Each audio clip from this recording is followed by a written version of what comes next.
تربوز کا ایک بیج لے لو، اس بیج کے اندر اگر کوئی یوں کہے کہ کروڑوں تربوز ہیں تو یہ بھی اس نے بات پوری نہیں کہی۔ اگر کوئی یہ کہے کہ ایک بیج میں بے حساب تربوز بھرے ہوئے ہیں، یہ بات ٹھیک۔ ایک تربوز آپ نے بیج کے زمین کے اندر ڈالا، تربوز کا بیج آپ نے زمین میں ڈالا، اس کو پانی پلایا، تربوز کی بیل نکلی، 4 مہینے میں اتنے بڑے بڑے 10 تربوز تیار ہو گئے۔ 10 تربوز جو تیار ہوئے تو ہر تربوز میں 20 بیج ہیں، اور ہر بیج کے اندر پھر 10 تربوز ہیں، پھر ہر تربوز میں 20 بیج ہیں۔ لیکن اللہ پاک نے ایسا انتظام کیا کہ وہ سارے تربوز ایک ساتھ میں تیار نہیں ہو جاتے، ورنہ اللہ تو اس پر قدرت رکھتا ہے کہ جو دھیمے دھیمے دے رہا وہ سارے تربوز ایک ساتھ میں جمع کر دے۔ تو زمین آسمان کے بیچ کا حالات تربوزوں سے بھرا ہوا ہو، ہر ریل، موٹر، ہوائی جہاز اور راکٹ یہ سارے کے سارے اپنی اپنی جگہ پر جام ہو جائیں، اور ہم اور آپ بھی اپنی اپنی جگہ پر جام ہو جائیں، ایک دوسرے کو دیکھنا مشکل ہو جاوے، بلکہ سانس لینا بھی مشکل ہو جاوے، کیونکہ ہر جگہ تربوز ہی تربوز۔ لیکن اللہ، اور پھر زمین سے آسمان تک جتنے تربوز بھرے ہیں نا، ان میں بھی ہر تربوز کے اندر 20 بیج، اور پھر ہر بیج میں 10 تربوز، اس کی جگہ بھی۔ تو اگر کوئی آدمی یوں کہے کہ ایک بیج کے اندر بے حساب تربوز ہیں، تو اللہ تعالیٰ نے ایک ایک ذرے میں کائنات بھر رکھی ہے، لیکن اللہ جل جلالہ و من والہ اس دنیا کے اندر دھیمے دھیمے ہر چیز کو چلاتے، ایک دم سے نہیں چلاتے۔ اب دیکھیں تربوز نکلا تو اس کے اندر کا لال لال گودا یہ تو کھایا انسان نے، اور اس کا موٹا سا چھلکا یہ کھایا بھینس نے، اور اس کے اندر کے دانے یہ کھائے مرغی نے۔ مرغی نے دانے کھائے، اس کے اندر بنا انڈا، اور بھینس نے موٹے سے چھلکے کھائے، اس سے بنا دودھ۔ یہ انسان جو تھا اس نے گودا الگ کھایا، دودھ الگ کھایا، انڈا الگ کھایا۔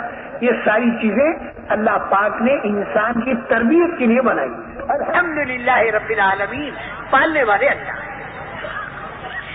میرے محترم دوستو، یہ ساری باتیں میں اس لیے کہہ رہا ہوں کہ آپ حضرات کو پورے عالم میں جا کر دعوت دینی ہے، دعوت دینی ہے نہیں دینی؟ پورے عالم کے اندر دعوت کی ایک فضا بنانی ہے، کیونکہ کوئی نبی آنے والا نہیں، اور دنیا کے اندر اللہ پاک نے جو ہم کو بھیجا تو وہ اسی کام کے لیے بھیجا ہے، ہمیں کھانے کمانے نہیں بھیجا۔ کھانا کمانا تو ہماری ایک ضرورت کی چیز ہے، اس کے اندر ہمیں لگنا ہے بقدر ضرورت۔ کھانا کمانا ہماری ایک ضرورت کی چیز ہے، اس کے اندر ہمیں لگنا ہے بقدر ضرورت۔ اور اصل جو ہم اس دنیا کے اندر آئے ہیں وہ اللہ کے دین کی دعوت کے لیے۔ ہماری 2 حیثیتیں ہیں، ایک حیثیت ہماری اللہ کا بندہ ہونے کی ہے، اور دوسری حیثیت ہماری حضور اکرم صلی اللہ علیہ وسلم کا امتی ہونے کی ہے۔ اللہ کا بندہ ہونے کے اعتبار سے ہمارا مقصد زندگی جو ہے وہ بندگی ہے، اور حضور اکرم صلی اللہ علیہ وسلم کا امتی ہونے کے اعتبار سے ہمارا جو مقصد زندگی ہے وہ دعوت ہے۔ ایک طرف عبادت، ایک طرف دعوت، یہ دونوں ہمارے مقاصد زندگی میں سے ہیں۔ عبادت کے معنی تو اللہ کی بات کا ماننا، اور دعوت کے معنی اللہ کی بات کے منوانے کی کوشش کرنا، کیونکہ منوانا تو کسی کے بس میں ہے۔ ہم اپنی بیوی کا بھی دل نہیں پلٹ سکتے، ہم اپنی اولاد کا بھی دل نہیں پلٹ سکتے، ہم خود اپنا بھی دل نہیں پلٹ سکتے۔ تو اتنا بڑا مجمع جو بیٹھا ہے اس کا دل پلٹنا مقرر کے ہاتھ میں نہیں، دلوں کا پلٹا کھلانا یہ خدا کے ہاتھ میں ہے۔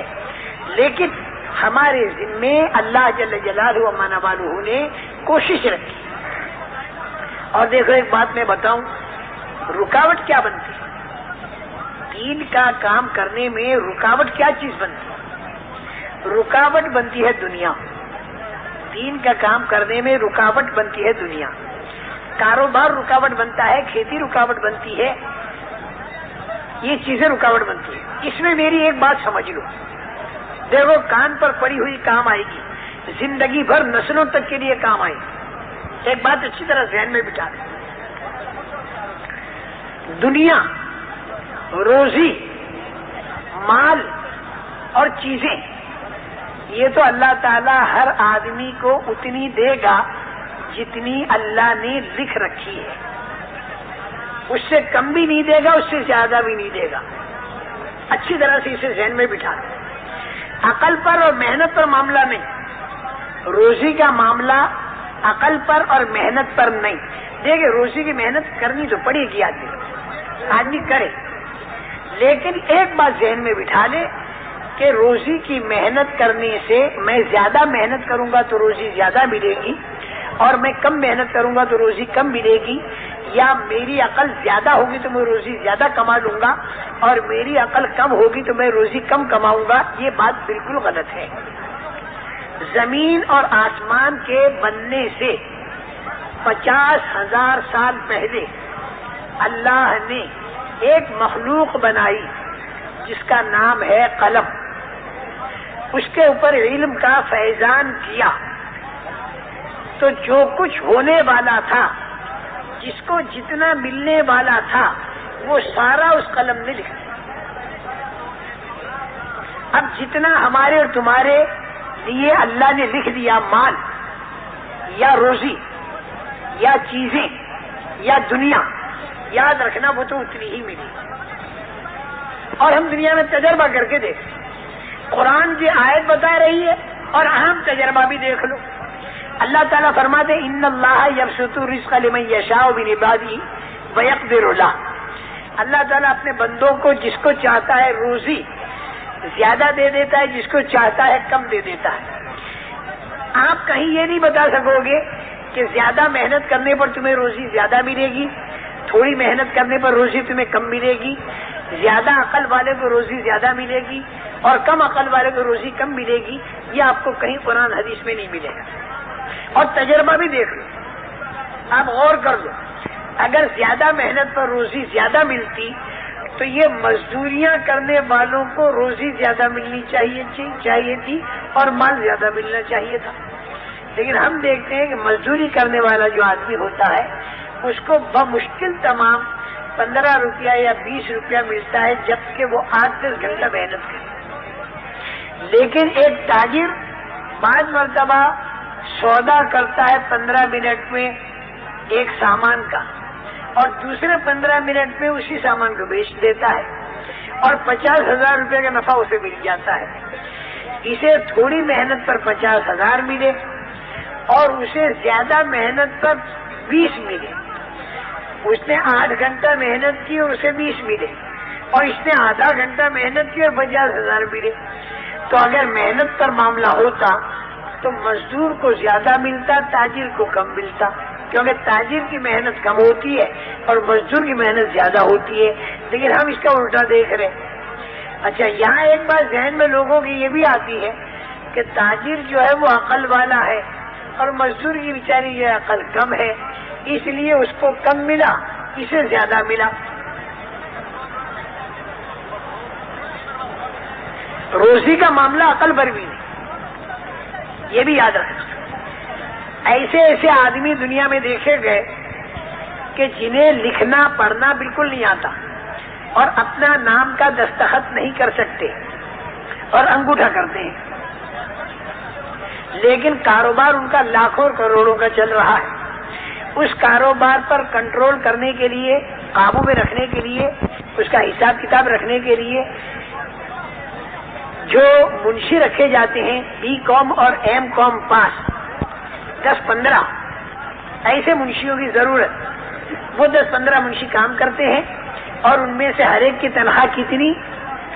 1,500 روپیہ. تو جو لوگ B.Com M.Com پاس ہیں، فرسٹ ڈویژن فرسٹ پوزیشن پاس ہیں، ان کو تو مہینے کے ملتے ہیں 1,500، اور جو انگوٹھا کرتا ہے اس کی روزانہ کی لاکھوں روپے کی الٹ پلٹ ہوتی رہتی ہے. تو اگر عقل پر مسئلہ ہوتا تو یہ B.Com M.Com تو ہوتے لکھ پتی کروڑ پتی، اور یہ انگوٹھا کرنے والا یہ ہوتا 1000 پتی. لیکن ہم دنیا میں اس کا الٹا بھی دیکھتے ہیں. اس لیے میرے محترم دوستو، اگر یہ بات اللہ تعالیٰ ہمارے ذہنوں میں ڈال دے اور ہم اچھی طرح اس بات کو سمجھ لیں کہ دنیا اور مال اور روزی اور چیزیں، یہ تو ہر آدمی کو اللہ اتنا دے گا جتنا اللہ نے لکھ رکھا.